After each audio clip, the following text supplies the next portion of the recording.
Call my phone, I be like, who this? Damn right, hell yeah, I'm brand new. Smell like can too. I'm fresh forever like canned food. Try and tell me what I can't do. I wanna see the world, my vision on Shamu. That mean I got goals that's real big, foes that's real big. Your offer too little, sorry, my soul is real big. Coming into the ring with blows that's real big. I gotta do it big, that's the only way I can live.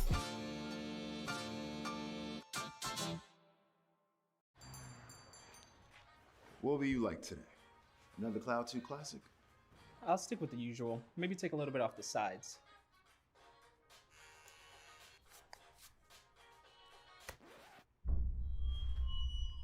Oh, that's fresh. The HyperX Cloud 2 Wireless. Legendary comfort goes wireless. Hey, watch your head.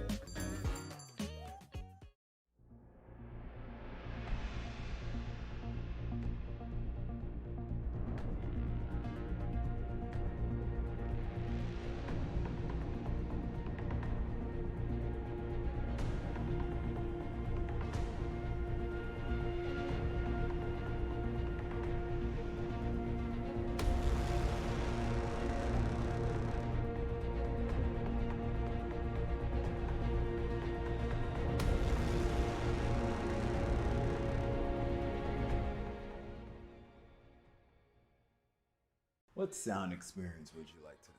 I'll have the fantasy pack. Good choice. And could you make it a Cloud 2 wireless? On his way, sir.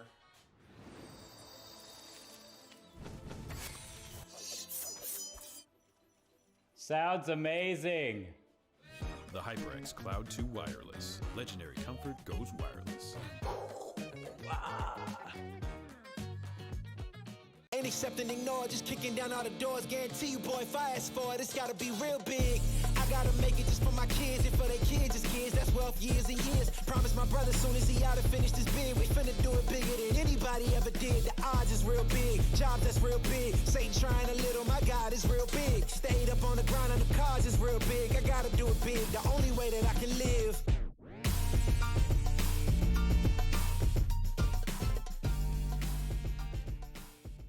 Hey man, I just can't find a comfortable headset. I mean, I've tried everything. Literally everything. Sheesh, my brother. I got you. The HyperX Cloud 2 Wireless. Legendary comfort goes wireless. That is comfortable. Y'all think too small, I got big dreams. You just starting, I'm way ahead at the end scenes. Started reading and dodging all of the quick schemes. Money like your Spotify, boy, I got 10 streams. And I'm still looking for more. My people, they got a soar, I'm putting that on the Lord. Ain't accept and ignore, just kicking down all the doors. Guarantee you, boy, if I ask for it, it's gotta be real big. I gotta make it just for my kids and for their kids' kids. That's wealth years and years. Promise my brother soon as he out and finish this bid, we finna do it bigger than anybody ever did. The odds is real big, jobs that's real big. Satan trying a little, my God is real big. Stayed up on the ground on the cars is real big. I gotta do it big, the only way that I can live. And I promise I'm trying to. Before you count me out, homie, let me remind you. They was blocking the shine, now I think it's my time to. Counting them dollar signs like lights, they'll blind you. Let me rewind to back when I was broke and I couldn't acquire 2 cents. And now I got 2 rents. They was sleeping on me, homie, must have got too big. Call my phone, I be like, who this? Damn right, hell yeah, I'm brand new. Smell like can too. I'm fresh forever like canned food. Try and tell me what I can't do. I wanna see the world, my vision on Shamu. That mean I got goals that's real big, foes that's real big. Your offer too little, sorry, my soul is real big. Coming into the ring with blows that's real big. I gotta do it big, that's the only way I can live.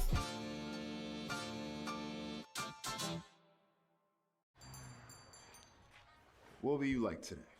Another Cloud 2 classic? I'll stick with the usual. Maybe take a little bit off the sides.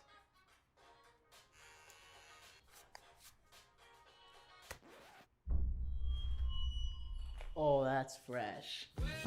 The HyperX Cloud 2 Wireless. Legendary comfort goes wireless. Hey, watch your head.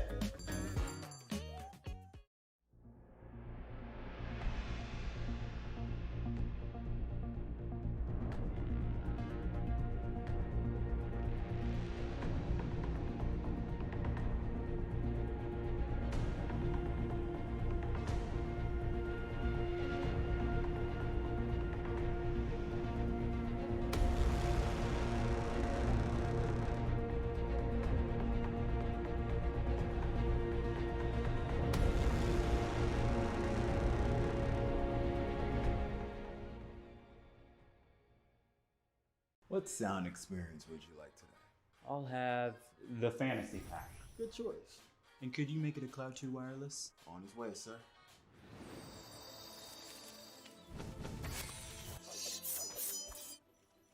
Sounds amazing. The HyperX Cloud 2 Wireless. Legendary comfort goes wireless. Ain't accepting, ignore, just kicking down all the doors. Guarantee you, boy, if I ask for it, it's gotta be real big. I gotta make it just for my kids and for their kids' as kids. That's wealth years and years. Promise my brother soon as he out and finish this bid, we finna do it bigger than anybody ever did. The odds is real big, jobs that's real big. Satan trying a little, my God is real big. Stayed up on the grind on the cars is real big. I gotta do it big, the only way that I can live.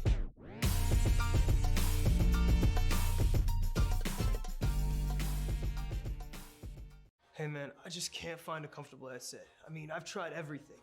Literally everything. Sheesh, my brother. I got you. The HyperX Cloud 2 Wireless. Legendary comfort goes wireless. That is comfortable. Y'all think too small, I got big dreams. You just starting, I'm way ahead at the end scenes. Started reading and dodging all of the quick schemes. Money like your Spotify, boy, I got 10 streams. And I'm still looking for more. My people, they got a soar, I'm putting that on the Lord.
a side B? Do you know how to respect it? Because otherwise, this is somebody who can definitely dominate the stage, somebody who can dominate a lot of space for himself. Yeah. King K. Rool has like so many different things that you just got to check off that you remember, especially when it comes to, like those neutral B stage spikes, right? You got to make sure you're always cognizant of those. How do you edge guard King K. Rool? So these are all things you really got to have ironclad before going into this kind of a matchup. Yeah, absolutely. And something I feel as if I'm talking about a different player every week, but I feel like I'm always bringing it up, is how interesting this might be, because some of these players may not have their K. Rool matchups done recently. They probably haven't had a lot of playtime against K. Rool, and that may give King Cannon a good opportunity here simply in just game mechanics alone. If their opponent isn't super familiar with the K. Rool matchup, it's a hard one to improvise. Yeah, there's definitely like a handful of matchups in this game that you have to just sort of remember a lot of niche specific things before you can actually get to a point where you're actively playing neutral now, playing one another. There's also a bunch of characters that have universal applicable fundamentals, right? You're fighting against Wolf, you gotta remember how to DI a couple of things, but then you're just basically gonna be playing Smash from there on out. King was up with the likes of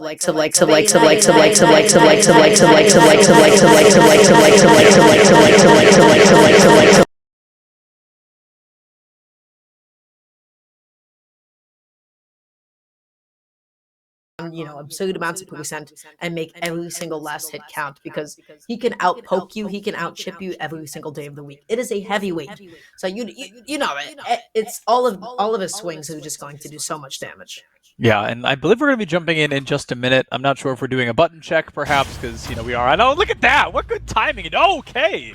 King K. Rool going up against Palutena. Now, this is going to be a really interesting matchup, because I feel that both of these characters are the type that need to be in charge of momentum if they're going to succeed. Yeah, for sure. We will be starting off on Town and City. Really lovely stage for Palutena.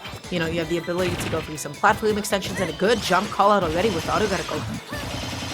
Oh, yeah, we've got the Nair Train already making an appearance as well. It's going to be a lot of action. 54% and counting. Right now, Loki has yet to be hit. It is just really the Palutena show. The projectile makes an appearance, but when it doesn't hit, the auto reticle is going to make the space that the crown could not. Oh my goodness, Loki is feeling large and in charge right now. Oh, that's going to be a down throw and not going to be able to execute on the back hill as King Cannon just quickly jumps out of disadvantage. Big back hill, going to be setting up the edge guard. How is Loki going to be able to take the stock? I like the idea to back off, because down tilt will always trade with a hitbox of up B. DIN was super risky, but Loki was just not ready for it. Oh, a little bit of connection issues. Oh, a lot of bit of connection issues. That is not a great way to start things off. I believe that maybe we were just kicked. I would probably assume the round is still happening, and that is not going to be spectacular. But as if I'm going to make an inference, a little bit of a perhaps overconfident one, Loki was definitely feeling strong there. And I'm actually curious to hear what you would have to think kind of in terms of what could King Cannon be doing differently there to make sure Loki isn't juggling them all the time like that. Well, don't get hit, because this is King K. Rool Palutena. I'm going to keep it a stack with you. That matchup is pretty awful. As soon as you get hit by even a falling back hill, a falling, forward, a dash attack, a neutraler, anything at any point, every single one of Palutena's tools will be able to convert into something else, because you are, of course, dealing with a frame 4 air dodge that you are going up against a super heavy. You always have to deal with, the fact that it is so easy to combo somebody of King K. Rool's weight and stature, and especially constantly setting up edge guarding situations. That is to say, Palutena definitely does not have the most revivability. It's all about making every single interaction count and setting up those edge guards as quickly as possible.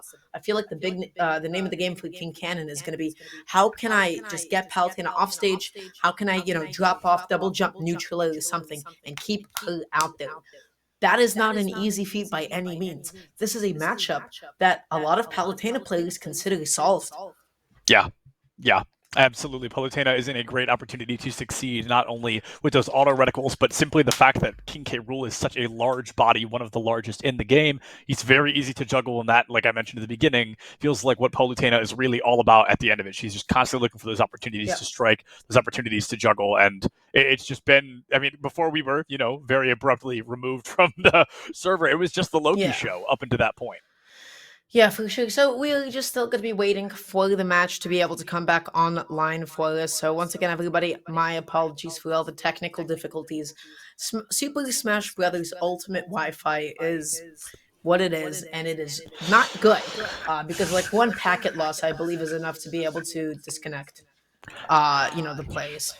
Yeah, notorious for being not spectacular SSBU Wi-Fi, and that's unfortunately just part of live production. Things like that are going to happen. That's why in-person Smash events are usually a little smoother because not only can we avoid those tech issues, but people are always a little more ready for what's going on around them.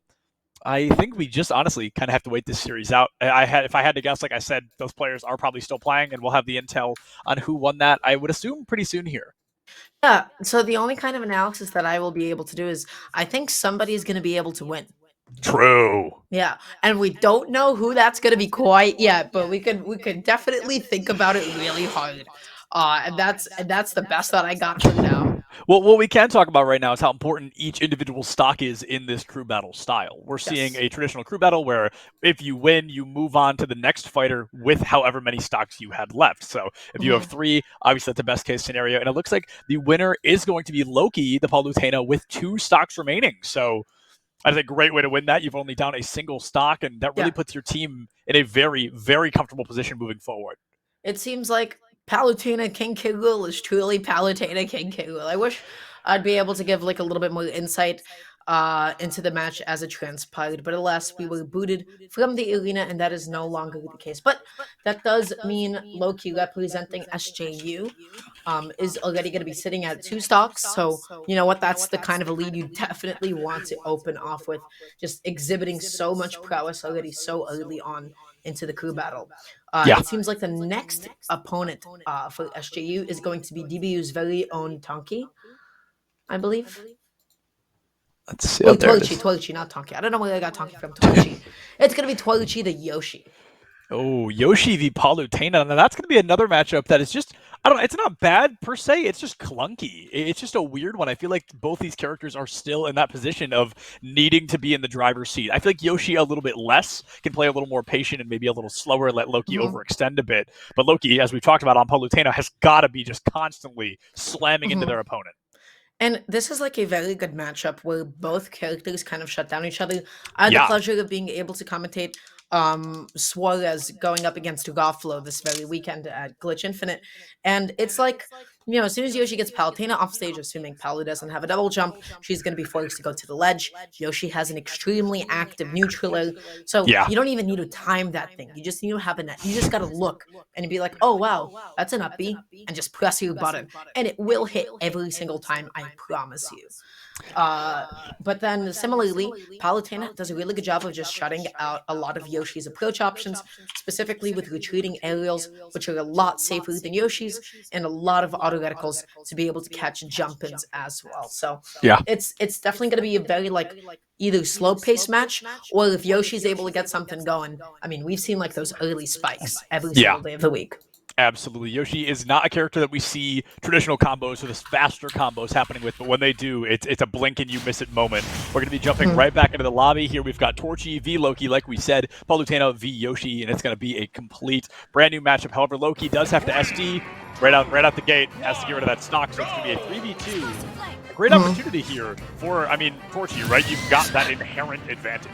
Loki opened up with a misinput and teleport only to side me immediately. Oh man, I really hope that's not some kind of an omen. Yeah, hopefully not that.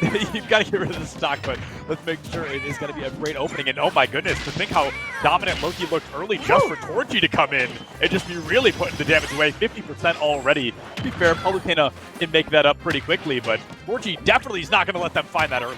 Yeah, and you gotta be super tight about your follow-ups on Yoshi as well, because you gotta be always worried about that double jump armor, dash back, pivot grab. Torchy is moving. Look at this position for Loki, maybe trying to catch a double jump to the ledge with the early forwarder. I appreciate the attempt, and there it is, the double jump out of disadvantage. It's so difficult to catch Yoshi, and what an up smash. If this becomes a 3-stock from Torchy, things will be tied back up just across the board. It'll be a 2v2 with 6 stocks for both teams. Oh my goodness, it's going to be already an insane advantage for Cryo, hardly taking any damage, only 55% now. Has to get rid of one more stock and they can call it a day here on this Palutena. Just, oh, I love that ambiguity in landing. Doesn't matter if, you know, you didn't get like the wave bounce neutral B. The beauty of those neutral B at least put Torchy in a position to be able to land really good chases and follow-ups. Loki consistently is air dodging out of disadvantage, and Torchy is just chasing them relentlessly forward. Oh my goodness, look at this. Again, air dodges after air dodges after air dodges, and Torchy is always in a position to be able to punish it. And punish really feels like name of the game with Torchy so far. It has just been a great opportunity catching the jumps, catching the rolls, and catching a lot of the recoveries as well. It's going to be 82 to 83 with a full stock advantage in Torchy's favor, and even surviving with a single stock, like you said, surviving it all ties things up here 2-2. But right now, Torchy trying to save all 3 stocks, and then it will be a true tie, 6 stocks for both teams. And oh my goodness, 118%. Torchy is seconds away from being able to tie this series back up. Just all these retreating neutralized. Loki is just not able to find a way to be able to get in here, trying to space out a couple of back hills. That could have been a big opening for Torchy, recognizing that they were on the other side.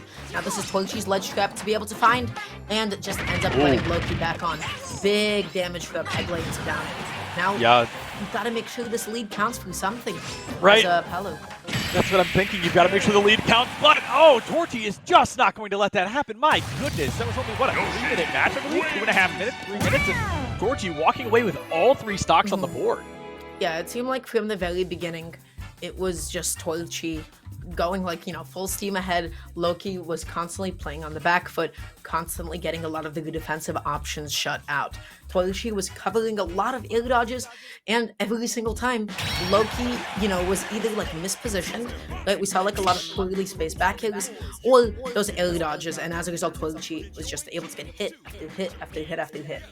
And all of that like lead that, you know, Loki was able to build up for himself suddenly dissipated. So really good stuff to Torchy being able to even it back up. And you got to be so cognizant of like F smashes like that, because they just swing their body all the way back, saying, "Hey, you tried to dash grab me? No, you didn't." Because and then they just smack you back to where they were with you know, Yoshi's head, that is. Yeah, in that Yoshi, I mean, Torchy, like you said, not only took away the lead that Loki had built, but the lead that the entirety of SJU had built up to that point. Things have all of a sudden gone from a 2-stock advantage, a full player in the lead, to a complete tie-up. It is so rare that we see this happen. In situations where a player lives the first fight, they usually find at least 1 stock in the second. But for this Yoshi to go as far as finding 3 or 2 stocks without even losing one of their own, the best possible opening, the greatest way to tie that up, which means this upcoming match between Torchy and whoever SJU brings to the table is unbelievably pivotal. Excuse me. It's unbelievably pivotal that one of these teams walks away with that lead once again. Going in Battle Seabass. Once again, everybody, my apologies. Don't exactly know who these players are off the top of my head. They're just going to be selecting their characters and jumping into the arena. And it seems like it's going to be a Roy player. Man, everybody wants their top tiers today. We got Palu, Yoshi, Roy. Hell yeah. It is just top tiers all day long, honestly. It has been quite the fascinating matchup. We've got Yoshi V Roy. Now, this is interesting because Yoshi utilizes a lot of those combos, a lot of that chip damage to really kind of rack you up. We saw a lot of those neutral airs and forward airs, but Roy simply hits like a bus. He's only got to hit Yoshi like 6 times and you're dead. Oh, and a really big side B there just is able to telegraph that, and that's a jab into the F smash. Anybody heavier, anybody with less air acceleration than Yoshi, and that might have been able to kill on a stage like Town and City. You don't want to take Roy to Town and City. This is, I mean, this is the playground. And, oh, has the good idea with the second jab block, but that's not actually going... Oh, wow. That could have been, that was frames from disaster there for Torchy. Oh my goodness, this is going to be a great opportunity to battle Seabass. Saw their team in the lead, and they want to secure that lead once again. The platform's gone a little bit harder for Roy to extend those combos off stage, but 108 to 108, a 0.6% difference right now. It's simply the Yoshi's back air that finds that great value. Unfortunately, not to kill off the blast zone, but when Roy hits you at over 100, there's almost a 100% chance that you're dead. A 1-stock lead for Battle Seabass. One really big thing for the Torchy, you gotta remember that some characters in the jab block animations, they're like a little bit too close to the ground to actually connect your jab to. So hopefully, you know, Torchy is just able to adapt to that and maybe only go for like a jab 1 in order to get like the next follow-up. Now, how does Battle Seabass actually land? Just able to drift away Torchy, a little bit too preemptive, but is still able to get the stock with a good back end. tied up in stock once again, but in that time, Battle Seabass able to find 70% extra credit. Going to be taking a little bit of damage, but that Yoshi, I mean, against a lot of people, not really too worried. Okay, well, now at 93, you're a little worried. That's a different story. But against Roy in particular, I mean, you are basically one bad flick in the ribs from death here. One really big thing, I want to see Torchy go for these more preemptive aerials. There you see it happen into play, like once again. Battle Seabass is just able to avoid all of those jab blocks because he can't go for the jab to as Yoshi in order to jab block. So Torchy's got to keep that in mind. That's a double jump and is able to make it back on. Wow. Double jump, not only able to make it back on, but to rack up a little bit of damage immediately afterward until the forward air go up, and the spike isn't going to take the Roy off stage, but oh my, you don't even get a second chance. Battle Seabass finding that second stock. Dara, I don't know which way this is going to go, but I do know there are not going to be a lot of stocks left by the end of it. Ooh, and just able to catch a target up with the next move. I like what Torchy did there, just waited for the preemptive air dodge from Battle Seabass. Big F smash there, that, you know, a little bit closer than that would have been able to kill. Tries to go for the noodle hit up there into F smash. I like it. And now Torchy's just jumping over and over and over again. And there it is. Jumped in one last time. Battle Seabass just consistently dash back F smash, dash back F tilt over and over again. I feel like Torchy got a little bit tilted there, was like, yo, I want to initiate, I want to be able to get this kill immediately, and as a result, a lot of their approaches became super telegraphed, and like, you know, all you have to do is just move back a little bit and then swing. Yeah. Absolutely. I think you brought up a great point there. Things were becoming a little bit too telegraphed for Torchy to really succeed. And with Roy, I mean, against anybody, truly, you can't become telegraphed because then all of your combos are predictable. But Roy, as I said 100 times, he hits so hard that making even that one mistake can cost you the series. Yeah, Roy kills you at 60%. Why? Because, I don't know, you got outplayed or something. And you just got to hold that, and there's nothing else that you can do about it. But it seems like DBU is going to be putting in Conk. So Conk, if I am not mistaken, who does Conk play? Oh, Zulus and Samus. Okay, this one's going to be an interesting one. For sure. This is speed versus strength here, I think. ZSS, she's got so much mobility, so much agility that it's going to be really difficult for the Roy to hit, but we're still in that same boat where when he does, it is going to hurt. Oh, for sure. And also, you know, take into account that Roy is also pretty quick, so I think among the cast, he is definitely uniquely able to punish like a lot of especially flip kicks. Yes. From off the stage and back onto it. That's kind of the name of the game against ZSS, right? It's, hey, do you know how to deal with this option? If not, I'm just going to flip kick back onto the stage every single time. Yeah, and that flip kick, like you said, it's either going to be a huge leg up for Conk, it's going to be a great, easy way to get back on stage, but if Battle Seabass knows how to handle it, it's going to be disastrous. It's going to spell losing stock after stock, and I really want to keep an eye on, let's say, the first 30, 45 seconds of the round, because we've got to remember that Battle Seabass is down a stock right now. There's going to be a 3v2 going into this, but Roy has the capability to take stocks very early on. So if Seabass can get in, deal a lot of damage, and get a stock just out the gate within the first minute, I think they can take this whole matchup. And we've seen Roy's do that like all over the place. That's all definitely not something that's that elusive. Roy needs a good side B at 40% at the ledge, and then he died. Like a good jab back here from like, I don't know, 70%, 80% and onwards, because that's the kind of kill power that he has. Now, ZSS just has the ability to be so evasive, so elusive, so many more aerial movement options in addition to grounded ones. So, Conk's, game plan is going to be, how can I just throw out a lot of fade back zillies? How can I go for the least committal options and just force Battle Seabass to just jump into me? All right, Pokemon Stadium 2 as well. So not as disastrous to take Roy than Town and City, but it's still going to be a good opportunity. There's still some platforms that they can use to go toward that top blast zone or maybe off to the sides respectively. But like I said, this opening fight, this primary engagement is the one I want to keep an eye on. Now, there is one thing I can already see from Conk's play. They're opting to go for like a lot of dashes and shields, and that's typically a way of approaching when you don't always have the best mobility. In general, it is better to dodge something than it is to shield it in this game. And you know what, Conk, despite that, is still doing a really good job. Gets a jab block. There we see it again. Roy's jab block animation so close to the ground that you can't actually connect moves like up B. I like what Conk was looking for here. Looking for like the tech roll out to be able to get a nail into down B. Conk has that was kind of cute. I agree. Conk has the right pieces, but is kind of struggling to put them into the proper order. That was the second time this game we've seen a 1% differential, so this could go on for eons because the flip kick up into the up kick is going to be probably a stock. That's such a common ZSS combo. Now Battle Seabass is down to 1 stock, which officially changes their quote-unquote win condition. Their only job right now is to take as many stocks as possible, but as it looks like we are getting kicked from the lobby once again, we are just back to hypothesizing. Yeah, there was one thing about that was actually kind of heartbreaking for Battle Seabass. Battle Seabass was so confident in the idea that ZSS wanted to down B from ledge. Yeah. It's like telling a fish not to swim, you know? It's what ZSSs want to do every single time. You saw the jump back in, but then just pressed it a little bit too soon, ended up getting buried, ended up, slightly misspacing it, and then got killed for it at 80%. And there really is nothing else that you can do about that. So it is, even if you have like the right idea of where the down B is going to go, you have to have ironclad execution when it comes to punishing it, because that move is so safe, it's so quick, it is so unforgiving, and the window of opportunity that gives you is almost non-existent. Yeah. And you got to take advantage of it, but that just sometimes it happens. Even when you did everything great, it just happens.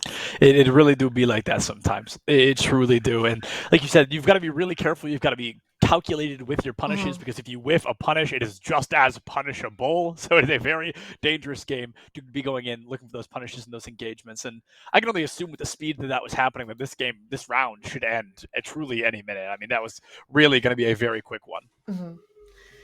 But yeah, I guess we'll just be waiting in the meantime. Of course, the Battle Seabass wins. That is going to be ending. Are you finger pointing? No, I would never do that. Never. What was the context? No, I was just waiting. I was just waiting for the game to end. Just twiddling my thumbs. I don't know. Something about that was like so dissonant. I did not expect to see. I completely zoned out. You saw real Septilins for a second. It happens. Real Septilins who finger points at the camera. I just be waiting. Yeah. Yeah, so of course, like if Battle Seabass can somehow clutch, 3-1 stock comeback, that is going to spell the end of the first crew battle in the best of 3. Of course, you have to take 2 out of 3 to be able to win the whole thing, and if not, at least you can take a couple of stocks off. So that's going to be the format. It's like the same crew battle situation with stock preservation, except instead of just one crew battle being done, it is a best of 3. With each crew battle win counting as an individual win. Yeah, these crew battles could be, like Dara said, it could be just 2 crew battles, or we can go all the way to the 3. It's like 3 best of 3s essentially happening in simultaneous. One team has to win 2 of them to walk away victorious. And DBU was in a pretty good position Battle Seabass was in a pretty good position to be able to turn things around and win the series. But it's going to be a pretty good opportunity for both teams. It's going to be there's one player left on the side of SJU, but DBU might have the opportunity to strike and find that turnaround. Even if you lose this first series, not only do you get the proper information about your teammates, but you also find the opportunity to have a little bit more intel moving into the next series. Yeah. I guess in the meantime, I don't know. How's your day, Septilins? How are you doing? You chilling? You hanging out? It's been a day. We be chilling. It was like 50 degrees here, which is awesome because it's been like -10 for the past 3 weeks. So it was really nice to have good weather. I didn't have to wear a coat to class today. That was really enjoyable. But other than that, same old, same old. How about you, Dara? How was your day today? It was uneventful. I did what I do best, and that's wake up at 2 p.m. Eastern time. Why? Because I have the ability to do so, and I will take full advantage of it. Snaps. Now, I do see that a producer has asked what the next player in for SJU is going to be. So presumably, Seabass did end up losing. So it is, of course, going to be going to a game 3 in the first iteration of the crew battle. Yeah, that's going to be really interesting. I thought Battle Seabass, we had seen them with that 1 stock disadvantage, but it didn't feel like they were just getting dumpstered, right? It didn't feel like they were just getting dunked on. I thought there was really a world where they were going to be able to walk away from that battle with a life, but that is not going to be the world we are living in. That finds them. I mean, the real question is how many stocks does Conk have left? Because Conk is the last hope for DBU here in this first series. Yeah, we don't necessarily have that information quite yet, so everybody please go on and bear with us while we do find everything out.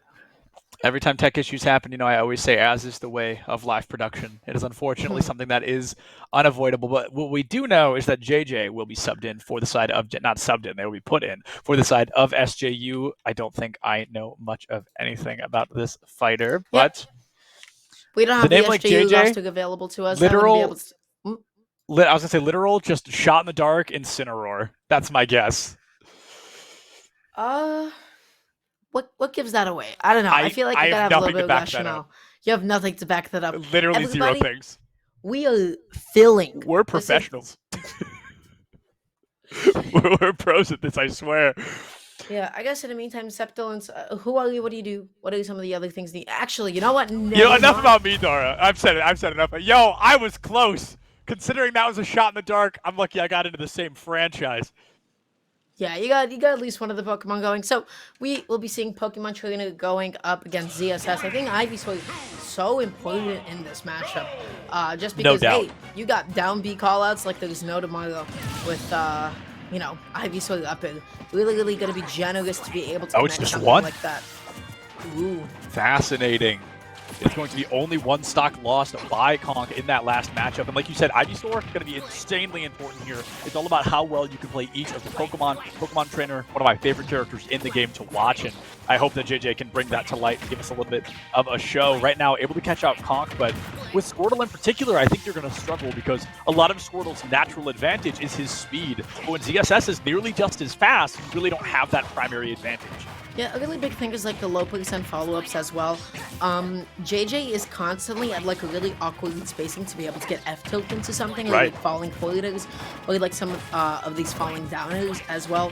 So finally going to be able to get the tilt into the grab, into down to go up, really clean, putting on a good amount of percent.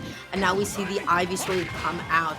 You can't get too telegraphed jumping after laser leaf. Everybody wants to do it, and Conk is cognizant of it. Yeah, absolutely. That is something you've been conditioned to over time, to never let that happen. 73 to 77, a one-stock advantage on the side of SJU, of course, as this is JJ's first game in. Conk, though, I've got to say, doing a great job playing slow, playing calculated, and only really going for hits that they're sure they're going to land. And I think that's what's carrying them so far. They currently have an 11% advantage, and the opportunity to strike just constantly seems to be appearing. But that Ivysaur Nair, that thing is terrifying. Yeah, it's big. It covers a lot of space. Next time around, I would like to see JJ just, try to call out a down B with an up air. Yeah. Because that could lead into a kill instead of always constantly resetting that kind of situation. Yeah, this Razor Leaf as well, very common, a little bit predictable in my opinion, and that was just honestly not the greatest call there from JJ. Swapping into that, swapping into the stun is going to catch you 100% of the time, so maybe losing that stock early, but on the bright side, you were one stock up by a notable margin. You've got a 135% advantage, but kill confirms. That's the name of the game right now for SJU. Ooh, following neutral into dash up smash already 40% onto the board, and Charizard at this point too, you can definitely link a couple of up airs. Both of them going for the same exact jump call out.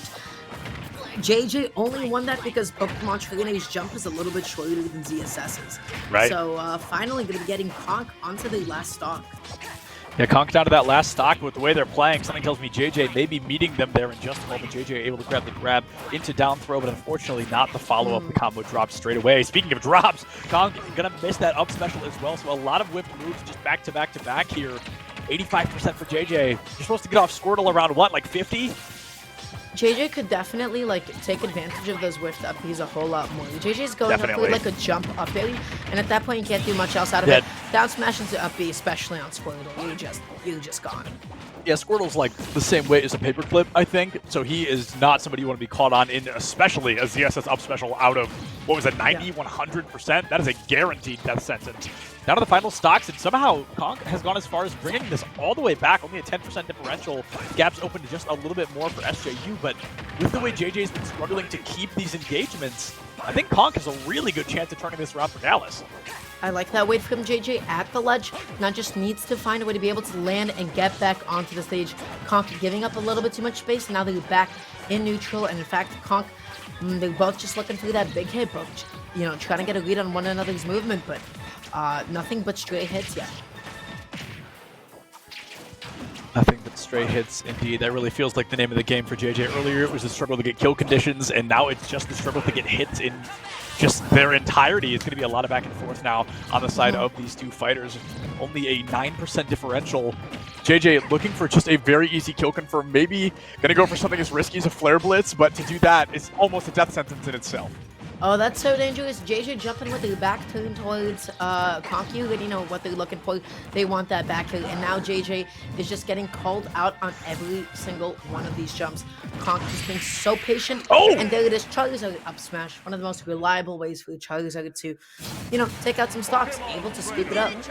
Yeah, probably Charizard's most consistent kill confirm. Scooped Conk right up into that blast zone and gave SJU the advantage on that first series. They're going to be able to win it. And now we go for a full-blown bracket reset on both sides. We're going to be seeing possibly the same players. I know that DBU sent us a 6-player roster, so there's a decent chance we see the other 3 here in the second series. But SJU, we literally know nothing about them, so all we can do is hypothesize.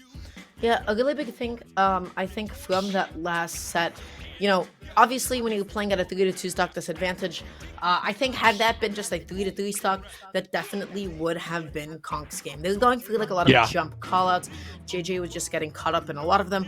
But at the end of the day, when you're playing from a deficit, you're rolling the dice a whole lot.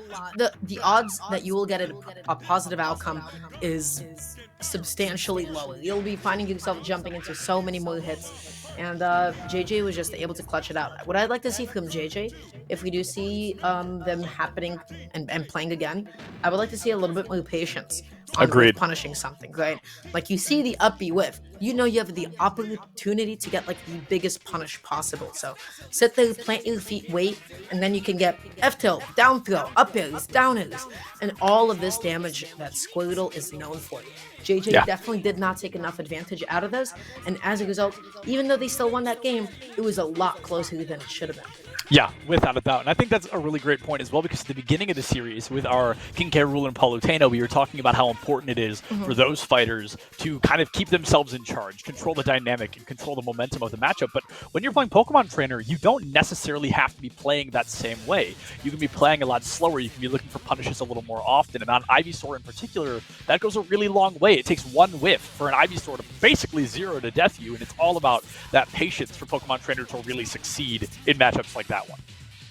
Yeah, but it seems like the next upcoming play is going to be Torchy. Torchy. Okay, so Torchy this time around is going to be opening up for DBU. I do think Torchy was definitely DBU's best player. Yeah, agreed. That we got to see. Torchy, went in. A lot of follow-ups, really good chase downs, and I think of everybody that we saw today, just like most knowledge of their own character and what like Yoshi is really good at, and also just really, really tight with their execution and being able to find a lot of Yoshi follow-ups. Yeah, I think you're just right on the money there, where Torchy really was the strongest player that we saw from the side of DBU. I'm eager that the matchup may be something different. Hopefully it's not something we've seen already. Just honestly, for my own entertainment factor, I would just like to see a little bit of a change up. We saw Torchy go against Loki and Battle Seabass, winning the matchup against Loki, but unfortunately not the one against Battle Seabass. So maybe there's going to be a bit of a change up there. Maybe SJU kind of goes in for the same thing. Maybe they start with Loki, or maybe they switch it all the way up and put JJ at the top. Who knows? Maybe they bring in a player we've never seen before. There's so many hypotheticals here, but we do know that Yoshi is a force to be reckoned with no matter who is being put in on the side of SJU. Yeah. So they're just going to be locking them in once again.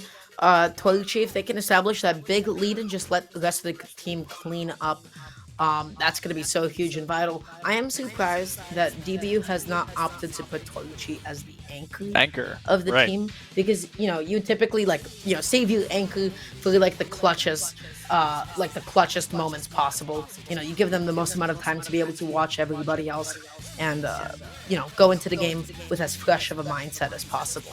So not really sure what the rationale is, but I guess we'll see in a little bit. Yeah, and it's fascinating as well. There's that kind of question that's like, do you keep the strongest player to the end to clean up all the mistakes that have made, or do you put them in first to deal as much damage as possible, to take out as many people as they can? Personally, I am pro anchor, but I know some teams really do enjoy just putting their front runner out there and coming in strong. And hey, my prediction was correct. It's going to be JJ, so the same player we just saw, going to be the one to kick things off here on the side of SJU. Yeah, so This one's also a bit of an interesting one. You got Yoshi going up against PT. Really big thing that you have to respect against Yoshi is his air speed. Pokemon Trainer, I think, is like a character that is really dependent on run and jump. Because you have a lot of run speed, you have a really good grounded movement, you have really good grounded options. Air speed, not so much. So it's really going to be difficult to air Yoshi and kind of keep up with him there. Pokemon Trainer is definitely going to have to rely a lot more on catching some of Yoshi's landings. Yeah, catching the landings is going to be the name of the game, and that goes back to our kind of punishing thing, right? We want to see JJ play a little slower, play a little more calculated rather than just storming in, running for the opportunity to strike. And as we jump into this, I'm going to guess, literally just for giggles, that we're going to PS2. Let's see if I'm right, but it's going to be interesting. This matchup has the opportunity to go either way, but the key factor in how this ends is going to be JJ's playstyle. Yeah, so let's see how it's all going to be going down. And you know what? We'll just be going to Smashville rather than Pokemon Stadium 2, which, you know, I feel like either of these characters don't necessarily have the worst stages. And I love that Torchy just so confident that JJ will be consistently mashing out of disadvantage. Just getting a hit, shielding, and getting so many hits because of it. That's the thing about this second series. That's why the second series is almost always more entertaining than the first. These players know each other a little bit better. They know the combos, they know the mistakes and the conditions that these players are going to constantly bring to the table. It looks like Torchy is taking advantage of that early on, but not as effective as you may think. Now only a 1% differential, and it's in favor, well, it was in favor of JJ. Torchy now going to be through a little bit more damage, 92%. However, Ivysaur, notably heavier than Squirtle, so killing maybe a little bit harder. Yet not able to get the down air quite yet. Has the good idea though. JJ definitely cleaning up the movement a little tiny bit here. Now you gotta mix up your timings, getting back onto the stage. Torchy is looking for something, able to still find the jab, and the forwarder is going to be able to do it. That'll do it. Not a move we expect to see quite often. We've seen Torchy go for it a few times, honestly. Bounced, I don't know who it was, I believe it was Loki, off the stage 2 or 3 times. They weren't quite able to find their kill, but they racked up quite a bit of damage. What a Speaking of damage, what a chase down indeed. Going to be able to find that back air onto JJ, and now things are looking good for Torchy. Excuse me, onto Torchy, and now things are looking good for Torchy all over again. Yeah, JJ played that so well, set up the back here, and was just able to like multi-jump their way to the best position to be able to do so. Down to go to up air, that's definitely not true, but it is a bit of a pseudo 50-50 if you don't have fast enough descending buttons. Now trying to find a way to be able to land from this platform, dashing in and out, both of them, not able to get any big hits quite yet. JJ now maybe double jumping out of disadvantage a little bit too much. We've seen Torchy take advantage of that before. Now let's see if they can continue to adapt.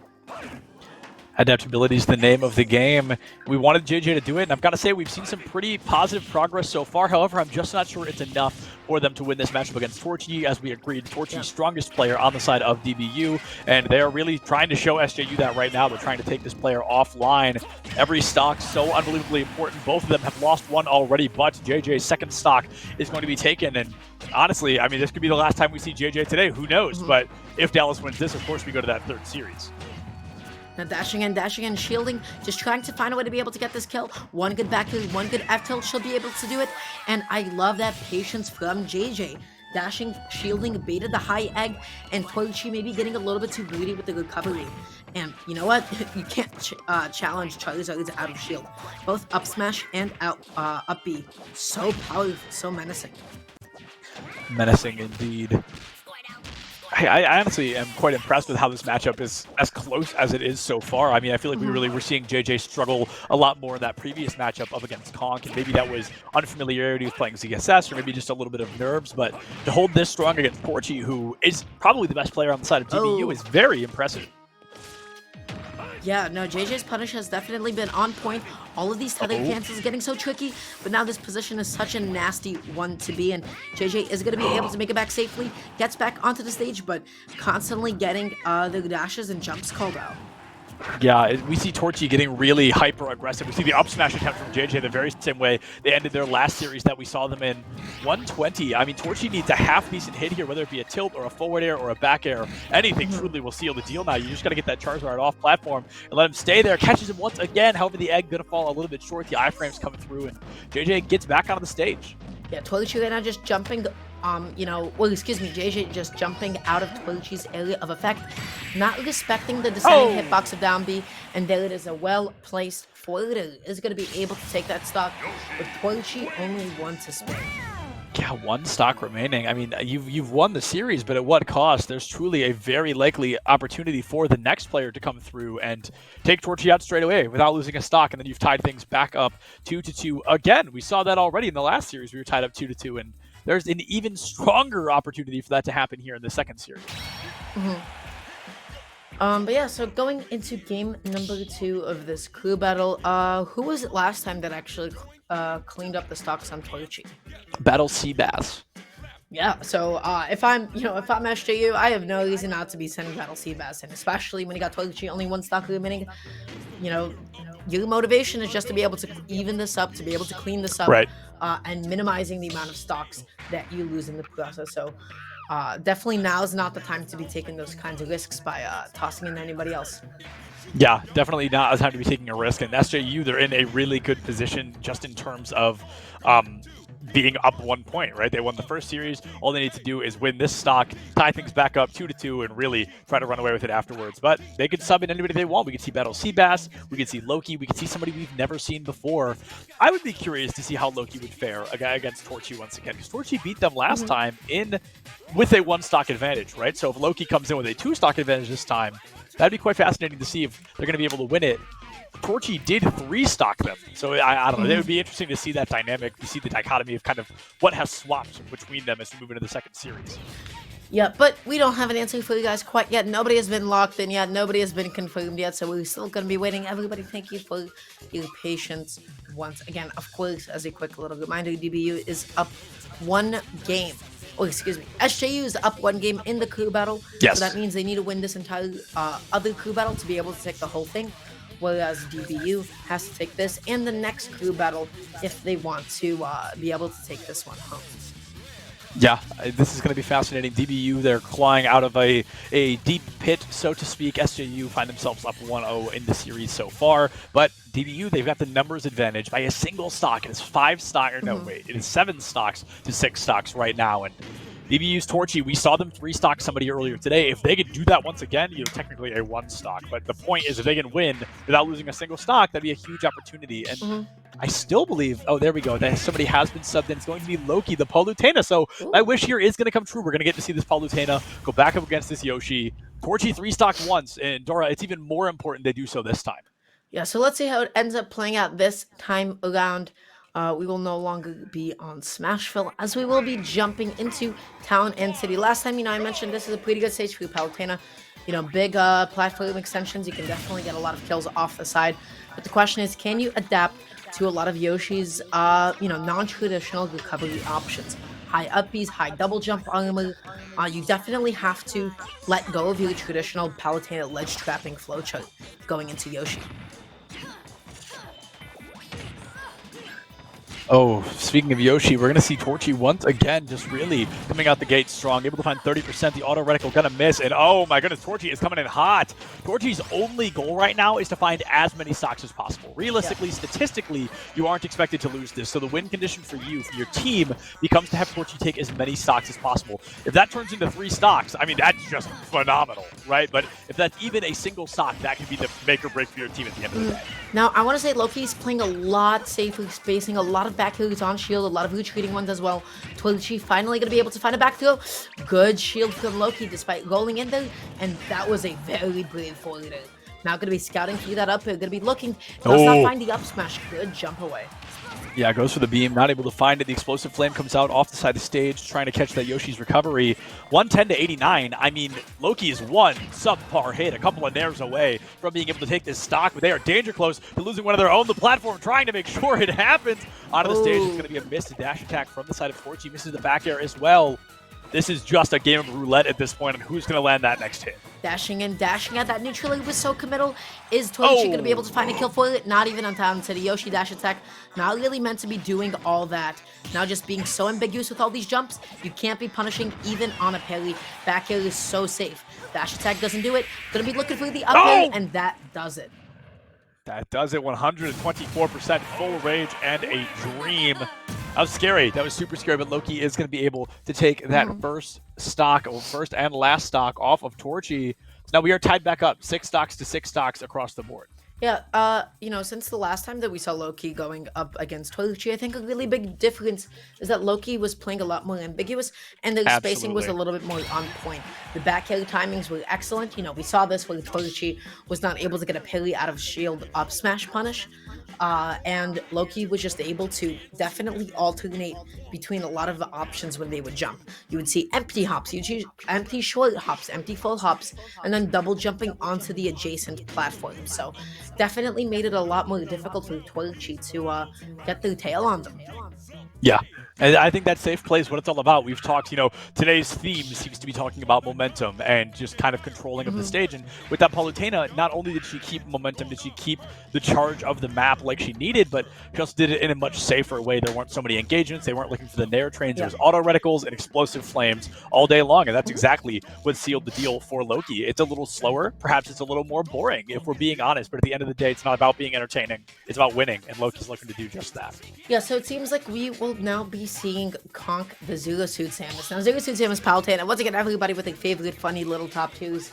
Palutena calls out jumps so well, especially from ledge, especially with flip kick, because you have the access to so many powerful disjoints, especially on Conk definitely got away with a lot of flip kicks back onto the stage last time around, but as Palutena, you have everything in your kit to not only punish it, but to also kill off of it, especially with like a well-timed up smash. Right. Absolutely. I'm thinking into the future already. I'm wondering who DBU's third player is going to be, because I feel like Torchy and Conk were both very, very strong. Unfortunately, we didn't see that same level with King Cannon, so to have that K rule in the anchor position would be surprising. But again, they sent us, what, a 6-person roster? A 5-person roster? 1, 2, yeah, okay, so a 5-person roster. There's 2 we still haven't seen left. One of them plays a more traditional character, but the other one not so much. And that wild card may be exactly what they need right now to win. Yeah, for sure. And we will still be waiting for everybody to jump on and to be able to get ready. Yeah, it's Wi-Fi. Everything takes a little bit longer, especially when it comes to stage selection and character pick. So, not necessarily as smooth sailing as we would like, but we're in it for the long haul today. And it seems like they're both in. Conk, of course, probably going to be sticking with the Zero Suit Samus. And Zero Suit Samus Palutena. And now that you're going up against ZSS and no longer Yoshi, Loki has the ability to get a lot of that early percent damage. Yes. ZSS got hop. ZSS loves jumping, and Neutrally calls that out like none other. Oh, here comes a great opportunity for Dallas Baptist. If they can get in, if they can get up close and personal onto Loki, they can find some great value. But that's just not going to be able to do it, unfortunately. Oh, tries to go for the neutral into flip kick. That is one of the most unethical things that Zero Suit Samus has, because it can cheat stocks like none other. But just slightly misspacing and mistiming it, and does not find the spike hit of it. But I do appreciate the attempt nonetheless. Yeah, the attempt is a bold one, to say the very least, but it's not going to be working out yet. Loki now, all 3 stocks on the table, but a 30% differential here in favor of Dallas Baptist. 2 players left on both sides, so this could be arguably our most pivotal matchup of the evening. And it looks like Conk is trying to make it a quick one, finding that first stock, only taking 45% in the same time. Oh, and just jumps in so boldly, Conk overcommitting a little bit, and just eats that side B. So active. Now, I would like to see a couple more grabs from Loki, because Conk, is consistently shielding and dashing back from a lot of these falling neutralities, and that could just be a really good mix-up to be able to call that out. Mix-ups, I think, need to be the name of the game, and it looks like Loki is going to be trying to doing that a little bit more. We're seeing explosive flames and the reticles, the very same tools that were used to win that last matchup. And now it's just Conk gets so close that those moves no longer work. Those seem to be Loki's bread and butter, and then when you kind of take those away, that's where Loki starts to crumble a little bit, trying to go for the nairs like we saw in Game 1. A 1% differential, but a full stock lead. It's about to turn into 2. Oh my goodness, not quite yet. You're going to live to tell the tale, but I'm truly not sure for how long. Yeah, a big commitment there on the up B. You're now at the ledge, and once again, there's a bit of a vibe check here, right? Because Loki is constantly missing the punish on all of these down Bs over and over again. I just want to see a preemptive up hit. That is not something that you can punish on reaction. Just put the hitbox out, and it will connect, I promise. Yeah, going for those, just kind of random moves, the little lesser expected ones that cannot be reacted on, especially on Wi-Fi, could go a very long way. Loki desperate to find even a single stock before losing their second. It is just Conk being such a talented player so far. What a recovery there. The up special coming through. Definitely not what I expected to see, but it worked out very well, and perhaps for that reason. Now Loki we see going for like a lot more preemptive up airs. What you Whoa! Oh! What was that? I've never seen explosive flame send at an angle like that to where it's stage spike. Just funny ultimate things, I guess. That was a little bit funky, but I guess you just gotta hold that. Yeah, wow, that was, I'm just like a little baffled, a little dumbfounded by that. What a fascinating thing to happen. 48% now onto Loki's final stock. He found one, which is a good bonus, but you're in a situation where like you need to find as many as possible. And how do we to guess Battle Seabass, maybe the next player coming out from SJU, and Battle Seabass did lose, getting 3 stock even by Conk earlier tonight. So Dallas Baptist may be able to force this all the way to a 3rd series. Yeah, Loki just trying to play back a little bit. Conk, now you can't be committing to so many different buttons and options because Conk is eating a lot of auto reticles in as a process, right? Has the good idea of trying to punish the flip kick back onto the stage, tries to do it with the back kick, but at least, you know, this time around, it's not actually burying Loki. And if you're not getting hit by it, then that's the, you know, best possible outcome, but even better than that would be to actually punish it. Right, now 100% here, so Loki can definitely take this stock out on their way out the door. Only 93%, you're not even close to a true kind of like guaranteed death scenario, but your opponent isn't necessarily either. 115 should be enough if you can land a back air or explosive flame off ledge, or off stage, excuse me. A lot of slow game right now, only a 6% differential right now. What a weird trade, but the stock is found nonetheless. Conk got that final stock. Loki has really turned this around. It was 3-1 at one point, and you took 2 of them out the door. You're still going to lose it, but you have given your team a win condition. Yeah. Really big thing that we did see Loki started to make those adaptations towards the end. No longer short hopping and up airing, now full hopping, and then, you know, seemed like misinputted a forward. Loki over time just, you know, recognized that this is what Conk was using to get off the ledge over and over, and was definitely taking advantage of it. Now that being said, SJU is down to the last player. Will they be able to clutch this out is the question. Clutch out is the question indeed. Conk has 1 stock left, but the trick for DBU is they've got a full 3rd player up their sleeve. We're going to need to be seeing somebody from the side of SJU. Like I said, I'm going to predict that it's King Cannon, or excuse me, from... No, SJU, I'm right. I'm going to predict that it's somebody we've already seen. JJ, or oh my goodness, no. Battle Seabass. I'm going to name everybody else first, apparently. I think we're going to be seeing Battle Seabass against Conk. Conk was able to 3-stock them earlier today, and Battle Seabass is going to have to make sure that doesn't happen again if they want to make sure their team can win in a 2-0 fashion. We may have a whole 3rd series on our hands. Something I really want to also point out about Conk's play is that they're really good at setting up a lot of tech chases and then being able to cover your next option. Specifically, though, Conk does tend to cover tech rolls in more than anything else. We saw this last time going up against Seabass. We saw it this time going up against Loki. So the question is, will you be able to just keep that in mind, always either tech in place and tech roll out, or will you kind of just like fall into the clutches of whatever Conk is trying to set up? Conk has had some pretty disgusting setups along the way. We've seen some pretty crazy stuff from that ZSS. Nothing out of the realm of a traditional ZSS player, but still those combos can be relatively difficult to pull off. I didn't actually check if we are going to be getting the same. Let's take a little look. See, yeah, Battle Seabass is going to be coming in, so we are getting a full-blown run back here from what we saw earlier today, a 2-stock advantage for BSB, and then after that, you've got to get through a 3rd and final player from DBU. This truly could go anyway. It's a 1-stock differential, and I think it's going to come down to that 1st stock from Battle Seabass, like I talked about earlier. You've got to find that stock early to tie things back up. You can make it a 1v1. Yeah, and remember, it's Roy. Everybody needs like a stock or 2 just to be able to get adjusted to the timing of Roy. Because his ability to steal stocks like none other.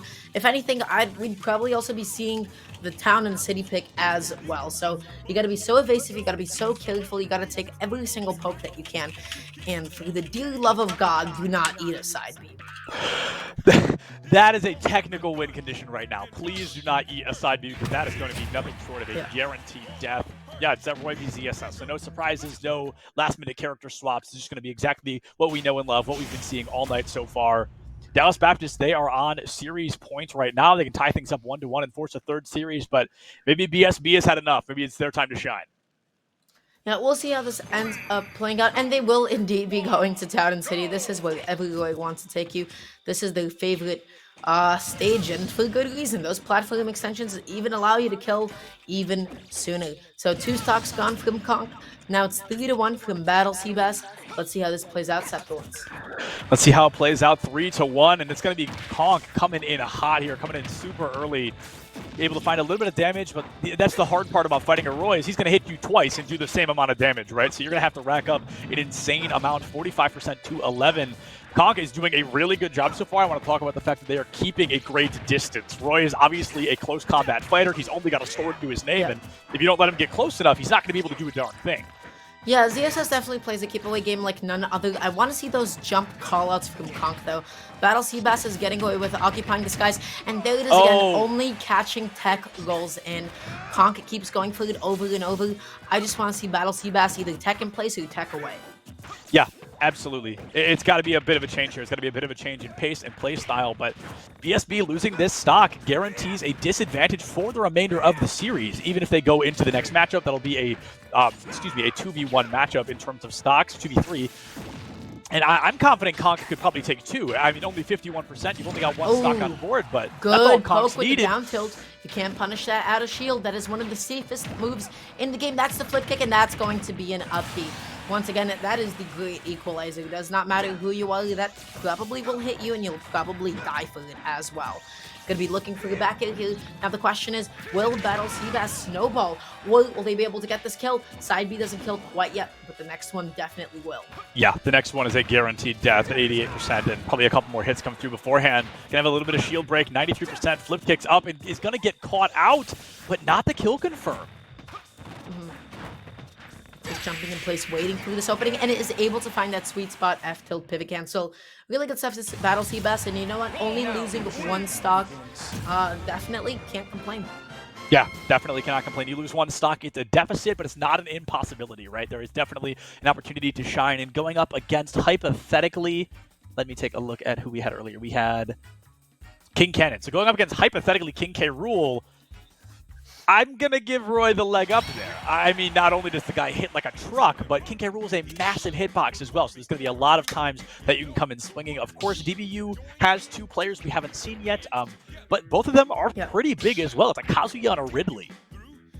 Yeah, so none of those sound particularly good going up against Roy. You know, they're all big bodies, they're all, you know, they don't have buttons quite like Roy does. He can outmash you, he can outdamage you, and he has some of the most menacing combos. But now the question is, do you actually have the execution to be able to pull that kind of a thing off? We don't know who it's going to be yet. It could be King once again, or it could be one of those aforementioned players. Yeah, those players that we haven't seen yet. And I talked about earlier how important it can be to kind of bring somebody out like that at this point in a series. I think there could be a really good advantage to that, not only because Ridley is a very lesser played character, Kazuya is a very difficult character to beat if they know what they're doing. So both those characters kind of have their own branches of success in this matchup. And I don't know. I feel like King K. Rool might be the worst choice of those 3 to go up against Sir Roy. Yeah, for sure. But, of course, we do have no confirmation quite on yet. Yeah, we're hypothesizing. Yeah, well, help us. Please. Please tell us who it's going to be. I'm begging you. So we just need to know one thing. Just one little silly, goofy little thing. That's all we need to know. But players are certainly... Well, we've got some typing coming up in just a minute here. Oh, just kidding. That's our producer. Dang it. We don't know. We don't know either, gang. We can just sit here and hypothesize. Dara, while we're waiting, why don't you tell us a little bit about what you do? I cast a lot of Smash Bros. I'm also an e-girl. You can follow me at Devin both on Twitter and on Twitch. What did you mean by that? You can't Nothing. agree I with didn't that. say anything. Only I can say that. Yeah. I didn't say anything. And I also stream a bunch of Dark Souls and Sephiroth. How about you? I cast video games. That's all I do. I'm a Twitter fiend. I'm obsessed. It's the same name. It's up there. Wait, no, up there. My camera's flipped. It's up there. You can follow me on Twitter if you want. You can follow me on Twitch. I stream like once every 6 months. I don't know. Sometimes I don't do it a lot, but I talk about video games for a living, and that's it. That's my whole life. Hell yeah. And we have yet to receive any word from DBU. We still just do be waiting. Yeah, that's what DBU stands for. We do be waiting, but waiting, it's W. Yeah, it's a W and then a silent U. So the W we don't count. And then, the W counts. Like it's like two back-to-back adjacent U's. Well, technically, yeah, it's just a double U, right? DBU. Oh, and hey, big brain Septilence, they are going to be putting in one of those players we haven't seen yet. It's going to be that Ridley player.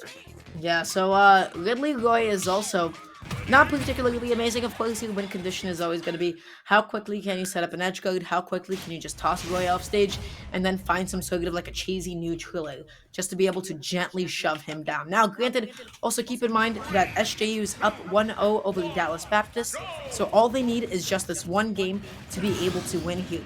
Now, if Dallas Baptist does take this game, we are in for another crew battle. Let's see how this plays out. My heart always skips a beat when a player like intentionally takes a stock on themselves. I'm always like, oh, what's happening? I'm like, oh, wait, that's supposed to happen. Ooh, yeah. We see BSB is going in hot. They know that hitbox is gigantic and it is very difficult to miss. I think Ridley is in like a -2 disadvantage right now. I think Battle Seabass has all of the cards. Oh, that could have been a really huge punish. I'm not sure if that grab was intentional. You could definitely F-smash that kind of a thing. That's one. The second one will definitely be able to do it. Tries to go for the jab, backs off, back in, and look at how, Minixo is just getting stuck at the ledge over and over again. Almost gets a jab into the forward. Not going to be able to do so quite yet. And just really, really patient off the ledge. Yeah, like Ridley's got a pretty mediocre offstage game, right? Like certainly better than Roy's. But the problem is Ridley's not the one controlling the offstage game. They're just getting sent out there time and time again relentlessly. It's going to be that double neutral B charge that deals quite a lot of damage. Going to find the roll in into an up smash. But I think BSB's in such a good position right now. Finding this first stock is crucial. We've got to remember, Battle Seabass only has 2 stocks. They came into this with a 1-stock disadvantage. They've got to find this first before they lose their own. Ooh, really nice up tilt there. That's not going to be a sweet spot. And that is going to be a really cheesy side B kill. And just like that, Minix0 is a whole 2 stocks up at 140%. Hashtag winnable. Oh, no double jump. Absolutely. The double jump already caught out. Luckily enough, they're going to be able to recover onto stage. 140% with the nastiest just stock steal I've ever seen from Minixo. 40% though. BSB can absolutely clutch out 2 stocks here. Ooh, committing a little bit too much to that side B. Going to be thrown off stage once again. You can't be committing to those double jumps a little bit too soon. I don't think the ledge jump attempt was necessarily intentional. Sets up the tech chase. Big side B, big damage. Yeah, big damage indeed. I mean, able to cut that lead in half in terms of percentage, but gonna get caught out by that Ridley. That deals 25% on its own. Already to 90%. I guess the only silver lining here is that with each additional hit, Battle Seabass's rage gets a little bit stronger over and over. However, Minixo, after that first stock, just really found themselves large and in charge. They're gonna be able to win that series, only losing 1 stock and forcing a 3rd series matchup here. That's gonna be a 1-to-1 tie. Yeah, no, that's kind of Roy getting sent off stage and then struggling to be able to get out of the corner. When it comes to corner pressure and ledge trapping, Ridley is basically unmatched, right? You got a whole lot of disjoints, you got a whole lot of buttons. And Roy, if he's not drop down, double jump, neutral back on, he can definitely struggle to be able to do so. So really good stuff to really good stuff to BSU for being able to take that game 2 of the crew battle. And just like that, we are on our final crew battle of the evening, guaranteed. Yes, the guaranteed final crew battle. We've got 6 players remaining. Who they are going to be is a complete and total mystery. We know DBU can be thrown in quite a few, but SJU perhaps only has the 3, as we've only seen those 3 so far. We know it's JJ, Loki, and Battle Seabass. Not in that order. Who knows? They could show up in any order. I'm excited, though. I feel like Minixo was honestly probably the strongest player we've seen tonight. Oh, yeah, for sure. We're just doing a really good job of just keeping Seabass away. I think at some point, though, Seabass got a little bit too aggressive with some of the approaches, got really aggressive with some of the commitments. The big things was like the whiffed side Bs and the whiffed side smashes. So unless you have a really good opportunity to be able to fully commit to those things, especially with side B, don't be afraid to stop it. Like, just stop the 3rd hit. You don't have to go to the final one. And then you'll be able to get out of that situation. Yeah, 100%. I think overextension was kind of the name of the game there. We saw every time there was an overextension from the side of Battle Seabass that Minixo was immediately there to punish it. Like, every single time the punish was there, the eliminations came through. And I still can't believe that side special that caught him off the stage and stole a stock. That was definitely not something I expected to see. And I think it's a huge part of the reason they were able to win it. DBU versus SJU. We are in our guaranteed last series of the day. 6 players remain, and I don't know who they are quite yet. It looks like we're going to be seeing Torchy once again going in, and no confirmation from the side of SJU yet on who's coming in. Well, if it's going to be SJU, it may as well just be Loki again. But last time around, they did send in... Who did they send in? They sent in JJ Loki. went first. they sent in JJ. So honestly, if I'm SGU, I have no reason not to send in JJ, right? Because did a pretty good job last time around, so why not stick with it? Yeah, honestly, it was going to be a very close matchup. There was a 1 stock differential at the end of it. Torchy won by the skin of their teeth. I think it was like, well over 100% of the both of them. So there's definitely a world where JJ wins that the second time around. They know the matchup a little bit better. They know the play style a little bit better. And both times we've seen JJ, they've gotten better than the time before. So I think going into this third time, JJ could really come out and surprise us. I think anybody, though, I mean, we saw Loki come out first in the first series. We saw JJ come out first in the second series. Does that mean BSB is going to come out first in the third series? Are they trying to shake things up and be a little more unpredictable? It really comes down to their preferred play styles here. Yeah, absolutely. So going into this final game, one really big thing, I mean, I still just can't stop thinking about this. I want to see Conk get called out for those flip kicks. Yeah. Everybody has made an attempt to be able to do so. Nobody has interrupted it quite yet, especially if we're going to be seeing at some point Loki going up against Conk. It's so important. And instead of actually either the JJ or Loki, they're just mixing it up. We're going to be seeing Battle Seabass opening up against Torchy. My predictions on par today. That was pretty good. I mentioned, switching up the playstyle, switching up the order, and every series we've seen, all 3 of them, they started with somebody else. And this is going to be a matchup we haven't seen yet. Torchy V Battle Seabass. Oh, no, excuse me. We did see that in the first series. Battle Seabass was able to win it, and now this is the first time they're going toe-to-toe with every stock on the board. Yeah. So we'll see how this ends up playing out. It's going to be, of course, Roy going up against Yoshi. We saw this in the first crew battle of this best of 3, and the first time around, how did it actually play out is the question. Did you see this? Played out, yeah, we saw this in Series 1. We saw Torchy beat Loki, and then had 3 stocks going into it as a 3v3. Battle Seabass wins it in a 2v0 fashion. So then Battle Seabass moved on to get bonked out by Conk, so on and so forth. We have not seen it since, though. I would assume both these players are a little bit more warmed up. They know the play styles a little bit more. I mean, we've clearly seen these players are both warmed up a little bit more. And Battle Seabass v Torchy means Roy v Yoshi, which is definitely going to be a fascinating matchup. Yeah, one really big thing is, again, Yoshi does a really good job of invalidating a lot of game plans. Yoshi is also an amazing edge guarder, as is Torchy. So, name of the game, get Roy off stage, poke him with neutral, poke him one more time, and that's going to be a dead Roy. Similarly, as Roy, as Seabass, you're not going to be able to connect like your jab back heels nearly as easily. You're not going to be able to get your neutral chains, neutral into forwarders. That's going to be substantially more difficult. So you really got to know your percents by heart, and you got to be not afraid to reset. You get like one combo hit, just stop, shield, and wait for Yoshi's next option. Right.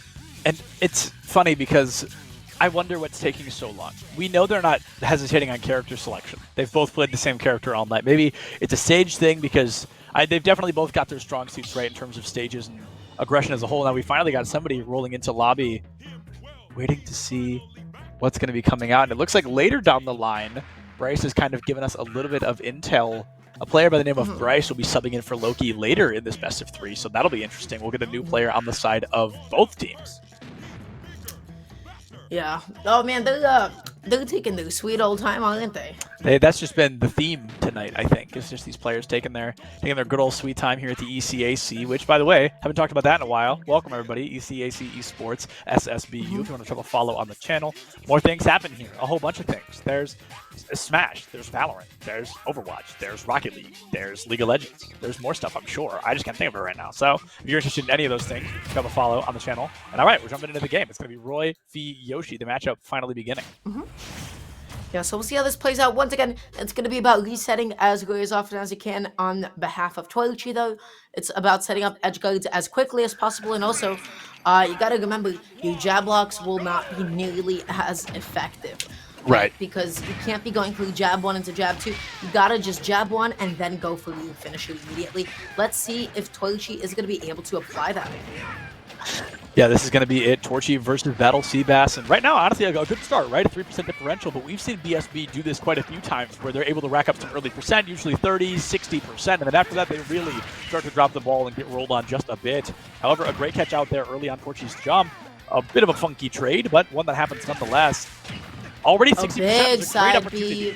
And I like the idea for Seabass to stop that there because you know, they were definitely in the wrong spacing to be able to connect it, but I believe had Seabass just opted to go for like an upwards angled side B, that may have still connected on Torchy. Dashing in and out, Torchy just catching all of them with these egg throws, but good neutral out of shield.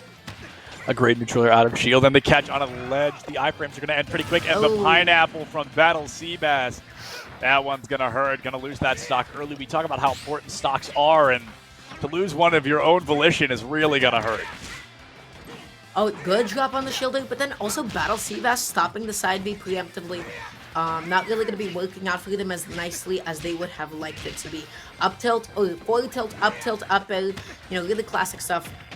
Just basic Yoshi bread and butters, and Torchy is executing on everything. Oh, yeah. Torchy going to get caught out, though. Great up special coming out from Battle Seabass. It's so unfortunate that first stock was lost, but it could be so much closer. And what a funky trade. That was so unusual. We see that going to be taking Torchy off the left side of the stage into the blast zone. And now Battle Seabass might be losing their second stock here in just a moment. Tries to go for like a neutral out of shield again. You gotta respect Roy down tilt. You don't have a strong enough tell to be able to catch a jump or like another option. So I would like to see Torchy just, you know, let that hit the shield and then reset the situation. But good jump call out, and just like that, you got a confident 2-1 stop lead. That stock lead is so important at the beginning of a series like this. To walk away with anything of more than 0 stocks, of course, gives your team that natural advantage in that first matchup of the series.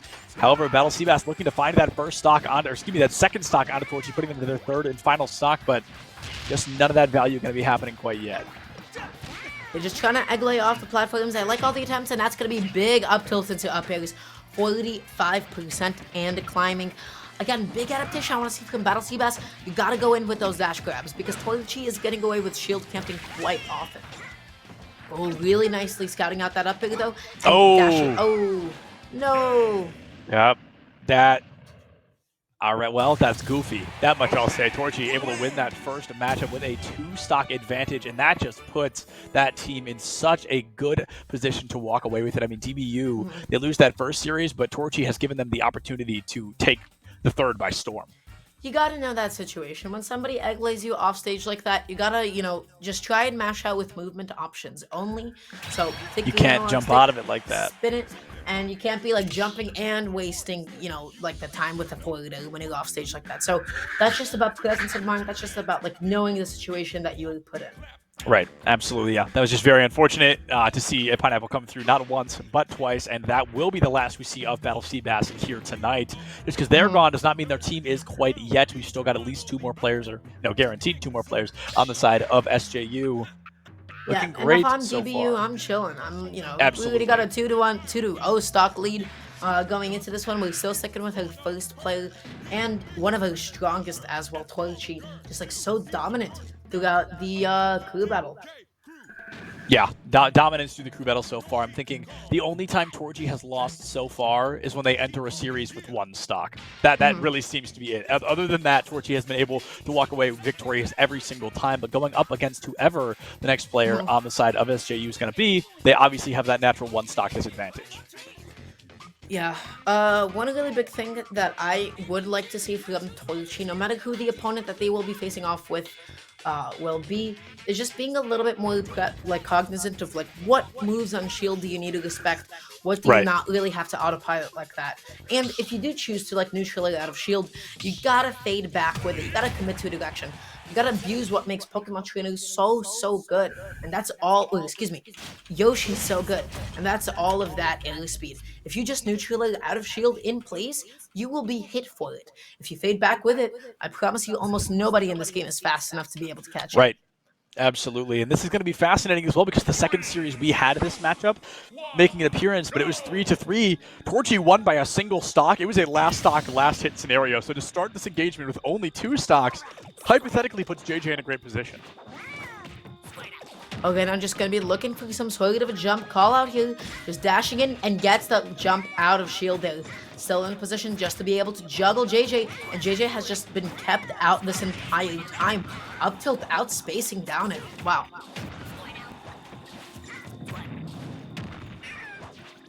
Here we go. It's going to be JJ in a bit of a rough position, but of course none of this realistically matters while you've still got that bonus stock, right? You're still in a great position. All this is theoretical extra credit, and We found 60% already, but the triple egg, all three of them finding purchase onto Ivysaur's body is going to be an unfortunate way to start a combo. The platform going to be able to catch you out, but that might be worse than it is better. It's going to be a great opportunity for Torchy to stay on top of you constantly. Now Torchy just going to be landing aggressively over and over again. JJ maybe getting a little bit too comfortable throwing out Razor Leaf over and over again, because Torchy has established, hey, I know how to be able to respond to this. I know how to answer this. Now look at all of this damage that you're eating. You are Charizard up against Yoshi. Goes for the downer. He does not get it quite yet, but this ledge trap does not end.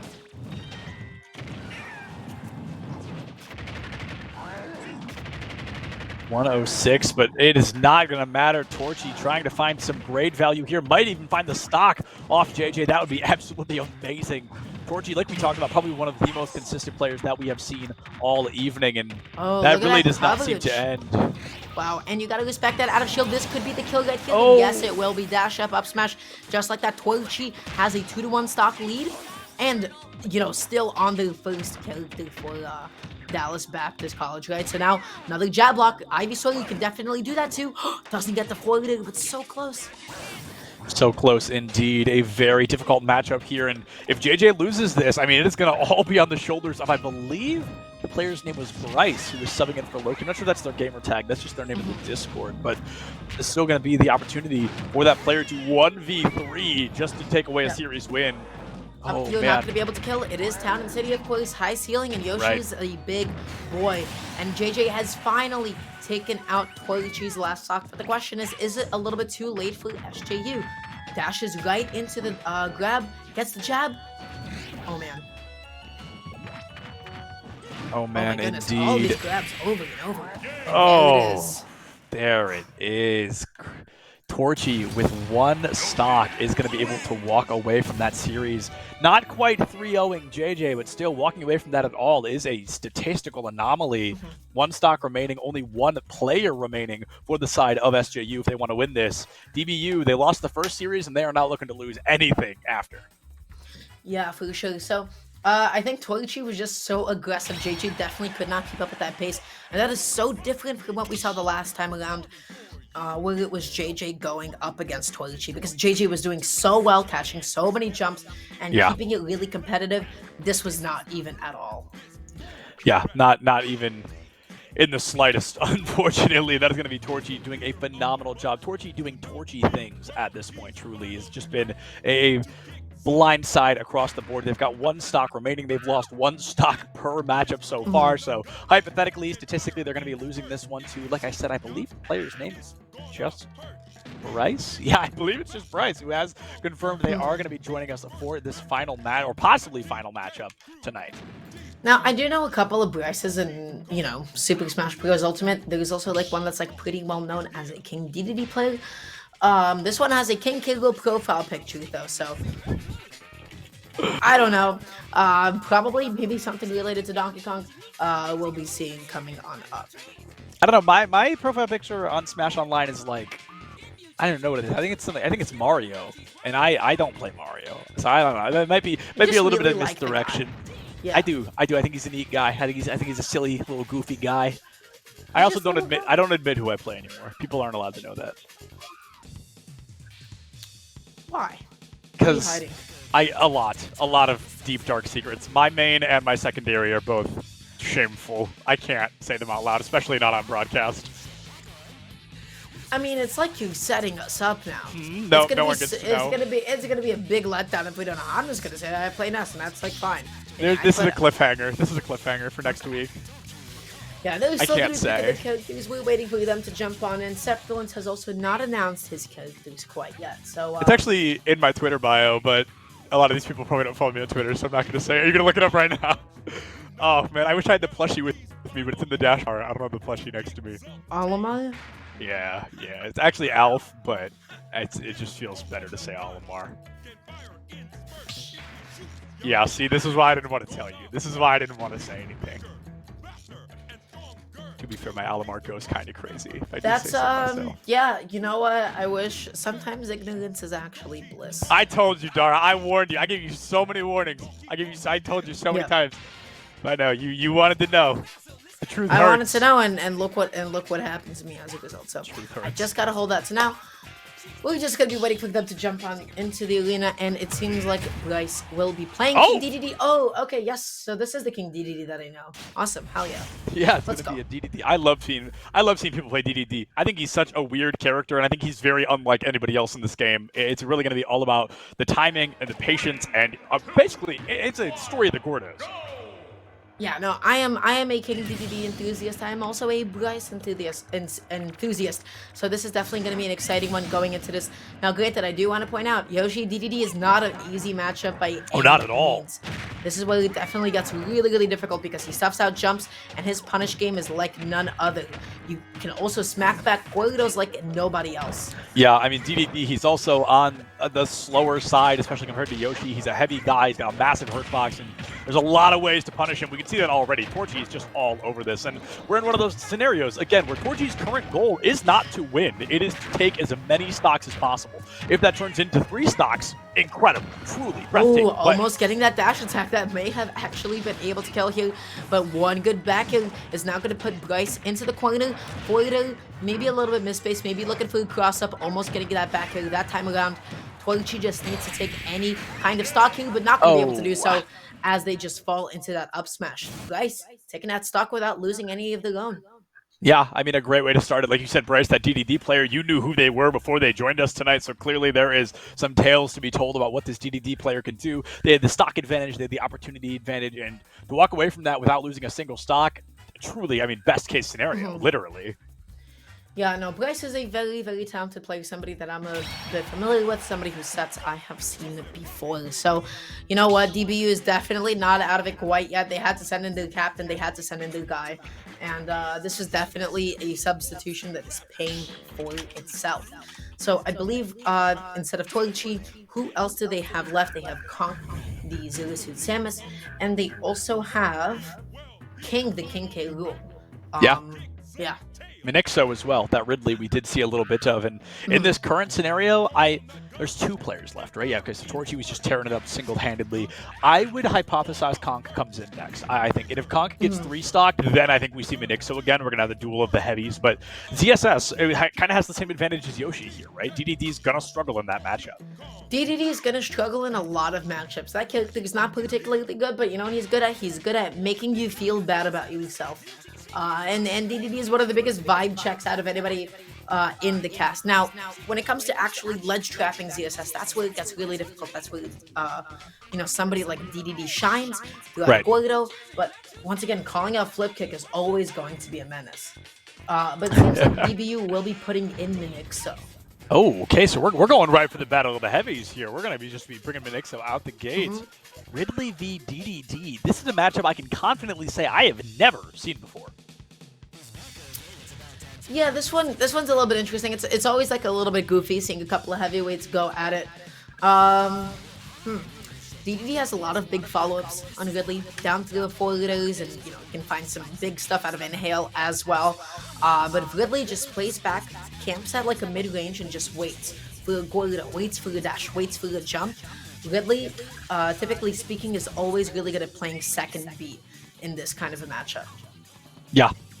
And Ridley, I mean, that neutral special, right? That neutral P is just going to be so great to keep DDD at a distance. However, DDD can just go up and over. It's not like he struggles on the engagements, whether it be side to side or up and down. However, it looks like we're going through stage bans, and as I say it, a pick is finally going to come through. Going to be all that patience now. That's going to be DBU already locking in their second fighter, but SJU, we know who it's going to be. We know what he's going to play. It's Bryce with that DDD coming in once again. DDD v Ridley.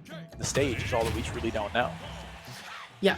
Let's see how this ends up playing out. And of course, the biggest win condition for Ridley is they're going to be getting like a big call outs with side B. Ooh, what happened? What happened? But something. Bit of a little reset, perhaps. Not sure what's quite going on, but maybe somebody's maybe they picked the wrong stage. No, wait, stage pick's already done. Maybe somebody. I literally have no idea, Nora. I don't know what could have happened there.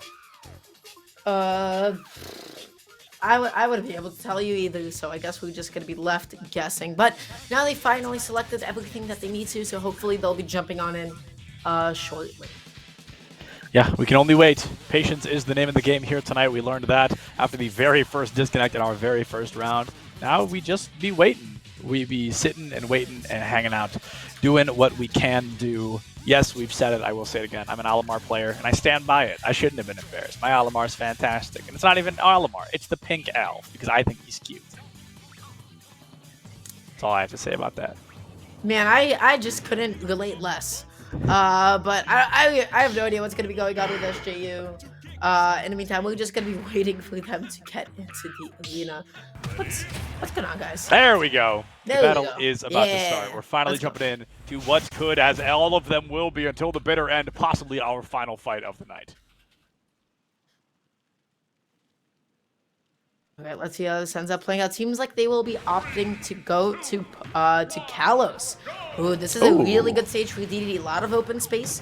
You can jump in quite easily, and you can set up Qualitos. But Ridley's neutral B does a really good job of calling them out, especially at a range where you can't react in time. Yeah, reacting in time is going to be the name of the game, and on Wi-Fi, that's obviously even harder than it is off the books, and it's going to be a little bit easier to see. Actually, I was going to say it's a little easier to see Bryce's successes, but instead it's Minixo who's finding some really great aggression. Now, yeah, you cannot Gordo into that Ridley neutral B. They will smack it right back. And speaking of smacking, oh no! Oh, DDD, though, makes that recovery probably 100% of the time, if we're being honest. Yeah, DDD has a really generous recovery, but what Minixo was looking for was a footstool. That's what will actually guarantee you that kill. Yeah, the footstool would have been huge there. The slow Gordo, great to catch the iframes, and the hammer. I loved every attempt there, but the shield is going to come through. And the up air, wow, hits the sweet spot. Unfortunately, not going to be able to kill. Yeah, no, you got to make sure you DI that one correctly. Minixo being so patient off the ledge, but drop down, double jump, side beat like that, that is so committal. And just like that, Bryce takes an early lead. Minixo fishing a little bit too much for some of these side beats. Dashing in, Bryce getting a lot of whiff punishes. A lot of whiff punishes making that appearance. But, you know, Bryce, a full rage DDD, honestly kind of a terrifying thing to have to go against, and it looks like you don't have to go against him much longer. That's going to be Minixo finding that first stock off of Bryce, which is going to be huge because, remember, Bryce has to not only win this, but win the following matchup as well with only those 2 stocks, or SJU goes home sad. Oh, just trying to be able to find this jump in here. The late hit neutral and is able to successfully call out that full hop. If a DDD hits your shield, typically speaking, he wants to jump again and do the same thing all over. That's a side B. Is that the neutral? Okay, can you get a spike here? Can you get anything else going? You know what? Damage is damage. So definitely not complaining if I'm Minixo. Damage do be damage. That is very true. And yeah, like you said, every single hit counts here. Minixo's job is to take away as many stocks as possible. Because even if Minixo fails, there's somebody to clean up the mess. And right now, Bryce is the cleanup. Going to be another great up air, but just not going to be able to find that sweet spot when you need it. Up air can kill deceptively early if you don't really know how it works, and it also can kill really late if you do know how to DI it properly. Good weight into the top up smash. Minixo able to get that stock off. Off the top, blast zone on Kalos as well. That is definitely surprising. And oh, what a way to go! Goes right up and over the ledge. Bryce maybe going down, but they are going down in a blaze of glory here. I feel like that could have been a grab out of shield. Down to like that is not particularly safe. Big Gorito at ledge here, and drop down, double jump, side B. Just gonna be getting Minixo off the ledge over and over. Oh no. Oh, that might be, nope. Be not a footstool in sight, unfortunately. I'm just going to be looking for some sort of an edge guard here now. That Gorito is right in the way, and Bryce going to be able to get the Gorito stick into the dash attack. That was so cool. That was probably the coolest thing we've seen all night. The Gordo, the MVP. What was the first thing I said tonight? When we saw that DDD, I said it's going to be a tale of the Gordo, and the Gordo is the very reason Bryce lives another day, but unfortunately only with 1 stock to their name. Now Bryce has to go up against whoever is going to be thrown out here from the side of DBU, and I've got a feeling it's going to be Kong. There was really nothing else you could have done there, because that's just like at the worst possible position too. Ridley doesn't have a lot of recovery mix-ups, especially at that point, so you're just going to be getting hit over and over and over again.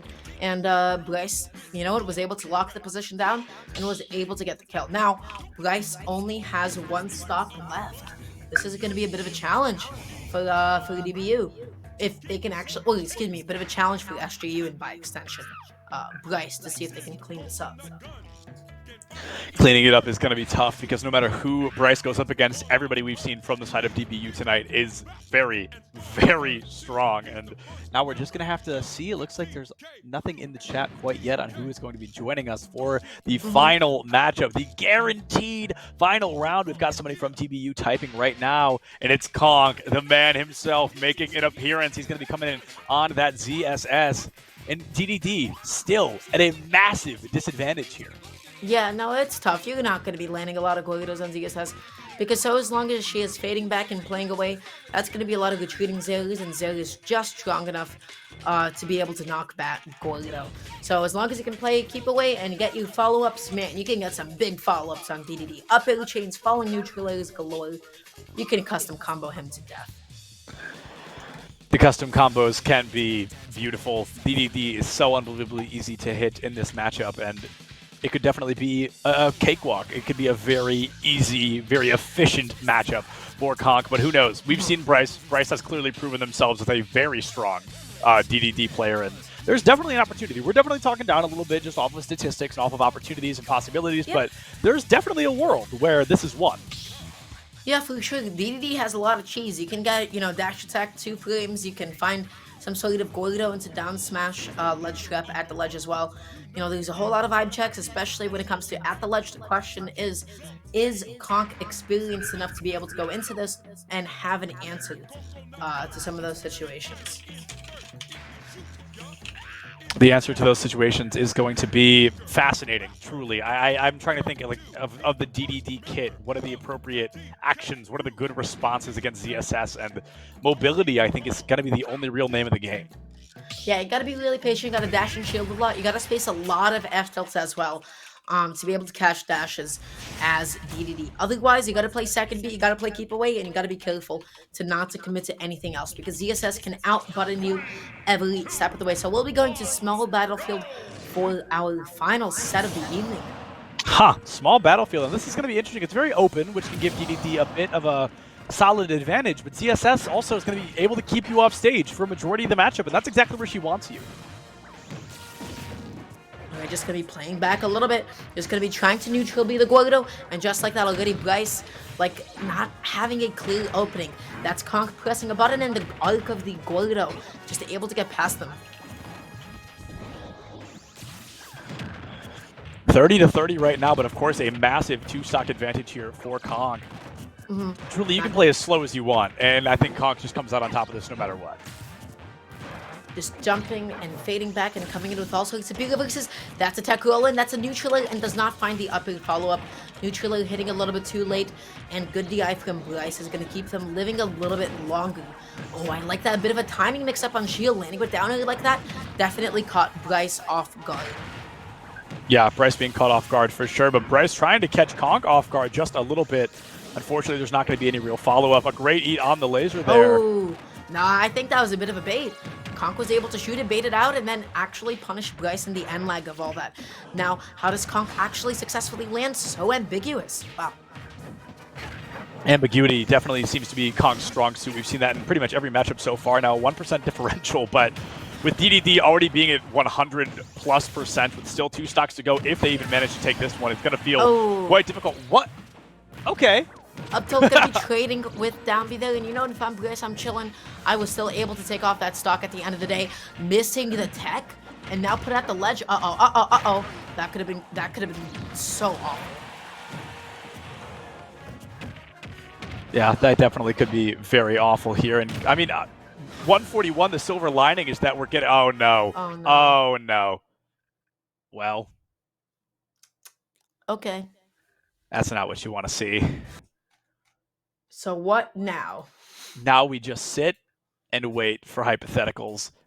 I'd love to say I think Konk's going to win that, but Bryce was kicking butt when we left. Yeah, Bryce was kind of cooking. Unfortunately, we won't be able to see the final game of the set because something ultimate Wi-Fi. Damn, that sucks. That is no way around it. That just kind of sucks. Yeah, that really does. So I guess in the meantime, we could just talk about the set that we just saw, the little bit that we actually did get to see. I think at some point you know, you really got to make sure that you're not falling into a lot of what DDD is trying to set up. We did see Absolutely. Bryce start going for some of those flip kick callouts, jumping out there to be able to bait it back on, and then jumps onto the stage and throwing out preemptive up tilts. Up air would definitely be a lot safer of a choice because of how disjointed it is and how much more active it is. So I would have liked to see maybe some more callouts like that from Bryce. Yeah, absolutely. And Bryce had some good callouts. I really liked I enjoyed seeing the eat of the laser and using it to kind of make a little bit more space to engage, using the Gordos to follow up as well. Yeah. And I feel like playing ZSS against a DDD should be a lot easier than Bryce was making it. I think that could carry them to the end. There's still no winner yet, at least no confirmed positioning on that. So Bryce, as far as we're aware, is still fighting strong. Yeah, it's just kind of difficult sometimes when you got an inhale like that, when you got a reflector like that is that laggy, it can definitely do you more harm than good. ZSS is super active immediately after the neutral beat. And, you know, she's just able to definitely take advantage of people who think, hey, I'm safe to be able to throw this out. Maybe I'll hit you with it. Unless she's dashing right and inhaling neutral B is not always the best idea. Yeah, definitely. The inhale can work out well, but it's not always going to be kind of the be-all, end-all opportunity to strike, to find those successes. And we're still waiting. I can only imagine either Bryce is still going or the players forgot to let us know who won. I mean, it is just going to be all right, it is just going to be a patience game for now. Oh, we've got some typing. That's exciting. We got some typing. Who's it going to be? Who's it going to be? Well, if Conk DBU is is typing. it's Yeah. going to be Conk. Yeah, woo! By one stock, though. Bryce taking 8 stocks or 7 stock, a lot of stocks out the door. That is very, very impressive. Yeah, so with that being said, guys, a little bit unfortunate stuff that we were not able to see the end of that set, but it seems like DBU taking it 2-1 over SJU in what was probably a nail-biting finish with Bryce carrying the team so hard, but then at the end of the day, stock deficits are stock deficits. And when you got one stock remaining, there's not a whole lot that you can actually do because your time just kind of ends up running out. Definitely. And unfortunately, not the most climactic way to end the evening, but the evening does have to come to a close nonetheless. So a huge congratulations to DBU for winning by a single stock, a very breakneck series the entire time. It has been a pleasure, everybody. We love you all so very much, and we'll see you next time. Enjoy the rest of your night. Ain't accepting, ignore, just kicking down all the doors. Guarantee you, boy, if I ask for it, it's gotta be real big. I gotta make it just for my kids and for their kids' kids. That's wealth years and years. Promise my brother soon as he out and finish this bid, we finna do it bigger than anybody ever did. The odds is real big, jobs that's real big. Satan trying a little, my God is real big. Stayed up on the grind on the cards is real big. I gotta do it big, the only way that I can live. And I promise I'm trying to. Before you count me out, homie, let me remind you. They was blocking the shine, now I think it's my time to. Counting them dollar signs like lights, they'll blind you. Let me rewind to. Back when I was broke and I couldn't acquire 2 cents. And now I got 2 rents. They was sleeping on me, homie, must have got too big. Call my phone, I be like, who this? Damn right, hell yeah, I'm brand new. Smell like can too. I'm fresh forever like canned food. Try and tell me what I can't do. I wanna see the world, my vision on Shamu. That mean I got goals that's real big, foes that's real big. Y'all offer too little, sorry, my soul is real big. Coming into the ring with blows that's real big. I gotta do it big, that's the only way I can live.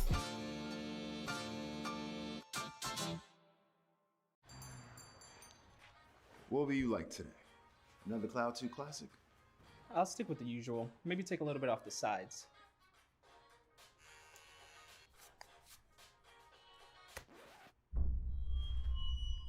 Oh, that's fresh. The HyperX Cloud 2 Wireless. Legendary comfort goes wireless. Hey, watch your head.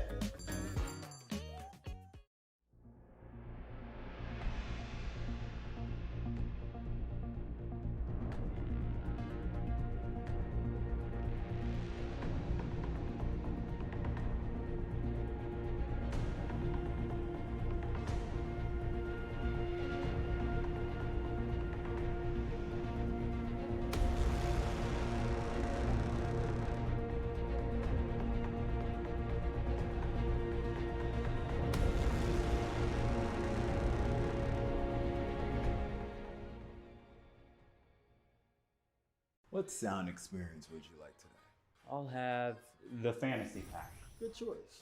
And could you make it a Cloud 2 wireless? On his way, sir.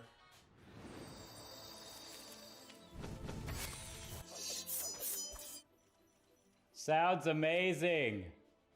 The HyperX Cloud 2 Wireless. Legendary comfort goes wireless. Ain't accepting, ignore, just kicking down all the doors. Guarantee you, boy, if I ask for it, it's gotta be real big.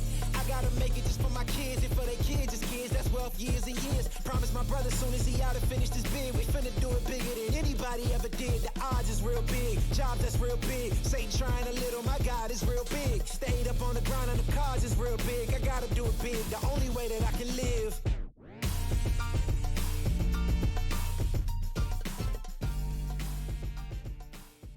Hey man, I just can't find a comfortable headset. I mean, I've tried everything. Literally everything. Sheesh, my brother.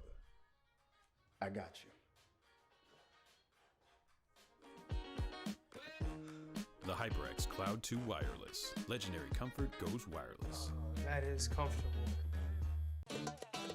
Y'all think too small, I got big dreams. You just starting, I'm way ahead at the end scenes. Started reading and dodging all of the quick schemes. Money like your Spotify, boy, I got 10 streams. And I'm still looking for more. My people, they got a soar, I'm putting that on the Lord. Ain't accepting, ignore, just kicking down all the doors. Guarantee you, boy, if I ask for it, it's gotta be real big. I gotta make it just for my kids and for their kids, just kids. That's wealth years and years. Promise my brother soon as he out and finish this bid, we finna do it bigger than anybody ever did. The odds is real big, jobs that's real big. Satan trying a little, my God is real big. Stayed up on the grind on the cars is real big. I gotta do it big, the only way that I can live. And I promise I'm trying to. Before you count me out, homie, let me remind you. They was blocking the shine, now I think it's my time to. Counting them dollar signs like lights, they'll blind you. Let me rewind to back when I was broke and I couldn't acquire 2 cents. And now I got 2 rents. They was sleeping on me, homie, must have got too big. Call my phone, I be like, who this? Damn right, hell yeah, I'm brand new. Smell like can too. I'm fresh forever like canned food. Try and tell me what I can't do. I wanna see the world, my vision on Shamu. That mean I got goals that's real big, foes that's real big. Y'all offer too little, sorry, my soul is real big. Coming into the ring with blows that's real big. I gotta do it big, that's the only way I can live.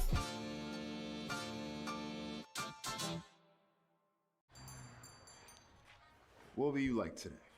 Another Cloud 2 classic? I'll stick with the usual. Maybe take a little bit off the sides.